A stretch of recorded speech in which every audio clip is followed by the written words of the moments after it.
Hi అండి అందరికి. రీసెంట్‌గా డిప్యూటీ సీఎం పవన్ కళ్యాణ్ గారితో దిల్ రాజు మీట్ కాబోతుండు. మనందరం చూస్తున్నాం తెలంగాణలో ఇప్పటికే పెద్ద స్థాయిలో రేట్ల మీద చర్చ జరుగుతున్న సమయంలో దిల్ రాజు ఏమైనా పవన్ కళ్యాణ్‌తో ఈ సినిమా రేట్లు, సినిమా ఇండస్ట్రీకి సంబంధించిన ఇష్యూస్ ఏమైనా మాట్లాడతారా అని చెప్పేసి పెద్ద ఎత్తున వార్తలైతే వస్తున్నాయి. అయితే దిల్ రాజు గారు పవన్ కళ్యాణ్‌ని కలవడానికి ప్రధాన కారణం ఏంటంటే రీసెంట్‌గా విజయవాడలో పెద్ద ఎత్తున ప్రీ రిలీజ్ ఈవెంట్ ఉంది. గేమ్ చేంజర్ మనందరికీ తెలుసు.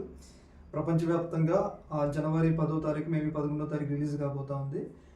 దాని రిలీజ్ ఈవెంట్ కోసం పవన్ కళ్యాణ్ గారిని చీఫ్ గెస్ట్‌గా ఆహ్వానించారని చెప్పేసి దిల్ రాజు, ఎందుకంటే ఆయన ప్రొడ్యూసర్, సినిమా ప్రొడ్యూసర్ కాబట్టి ఆయన ఆహ్వానించినట్లయితే వార్తలు వస్తున్నాయి. అయితే దీని మీద ఏమైనా సినిమాకి సంబంధించిన ఇష్యూస్, తెలంగాణ ఇవన్నీ ఏమైనా ఇష్యూస్ జరిగిన సంజయ్ థియేటర్ ఇన్సిడెంట్ అయితే మనకైతే తెలియదు.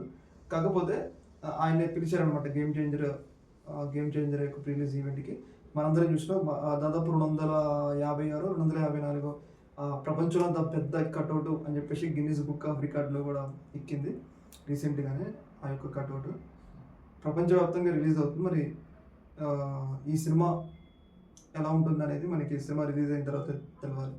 ఈ యొక్క ఇష్యూ మీద మీ యొక్క అభిప్రాయం తెలియజేయండి. Okay, thank you.